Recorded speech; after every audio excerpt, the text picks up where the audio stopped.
Hey guys, welcome to today's video, which is going to be another in my declutter series. Let's get started.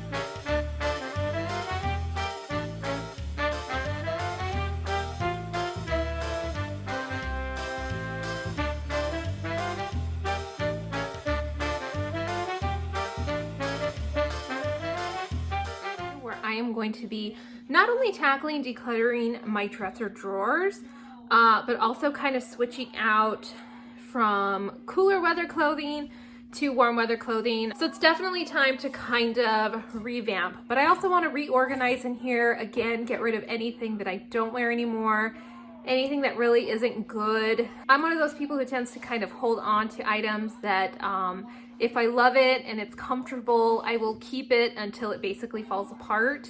And I know that I kind of need to stop doing that. I have this old pair of like Skechers Go Walks, you know, those little slip-on shoes that are just on its last legs, but they're really comfortable. And I wear them basically for like cleaning, but things like that, if I have a clothing version of that, it honestly just needs to go. And then anything again that I don't wear anymore, that's okay. I have a kicker on my hands.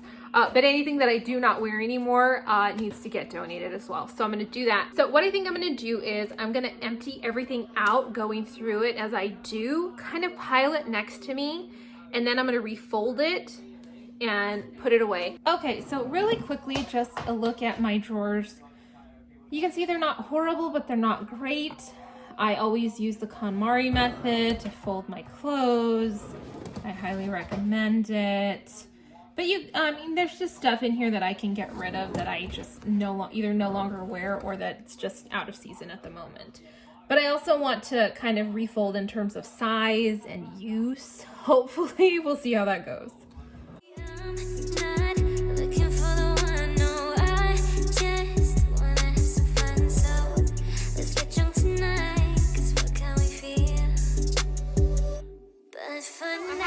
Separated into three piles. I have my keep section that's going to stay in these drawers. I have some seasonal stuff that shouldn't be in here anymore for the winter that I'm going to get rid of. I have a pile that just needs to be thrown out, and then another pile of clothes that I'm going to donate. So I'm going to move the camera around so you guys can see me folding and then like slowly filling up the drawers. So let me do that now.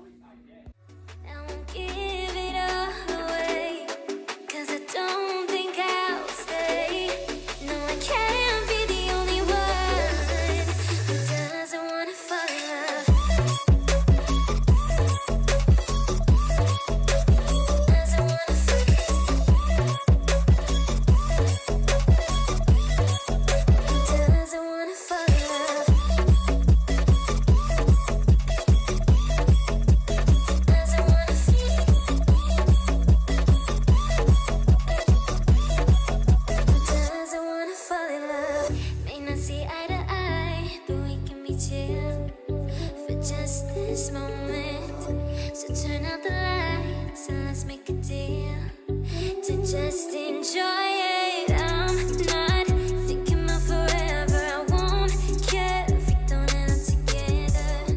Let's get high tonight. Okay guys, so here we have my PJ drawer. Much neater, as you can see, and I still have room here should I need to put anything kind of lengthwise.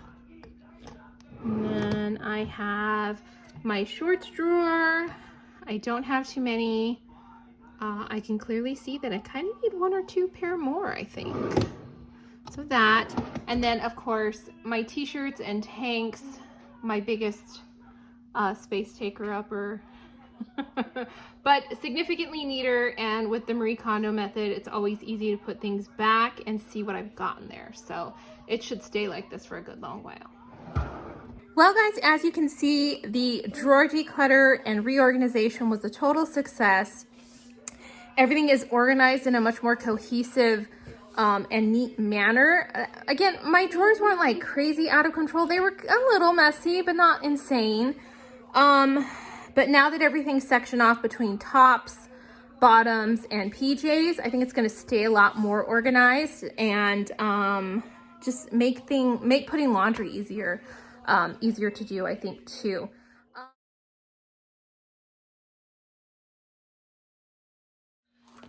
Gosh, your second. Why is your second just such a pill sometimes? Does anybody else have that? It's like, man. Okay.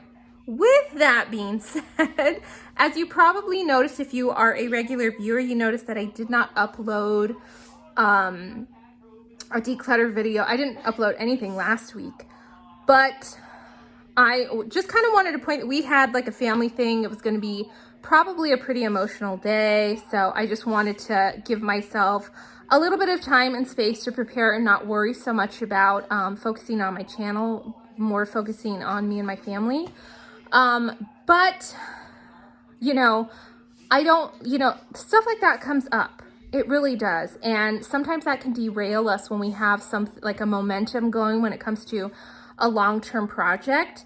And, we kind of have to reframe it and give ourselves permission, to take breaks once in a while so that our momentum, doesn't completely derail. That was something that I definitely told myself when I started this project. I knew I wasn't going to be able to do this every single week, but most weeks I knew that I would be able to, and I didn't want it to feel like a failure or a check against me or anything like that. And I encourage you to kind of look at yourself and kind of like talk to yourself in that way as well, so that when you want to take on something that's going to be a long-term project, even if there's bumps in the roads, even if there's roadblocks, even if there's times where you have to take a break, it doesn't completely obliterate all of your progress or your desire to pick it up again when you have the time. So I kind of encourage you to do that as well. And with that being said, my little pep talk for the day, thank you guys so much for watching. Please be sure to like and subscribe if you haven't done so already, and I will see you all in the next video. Until then, take care. Bye.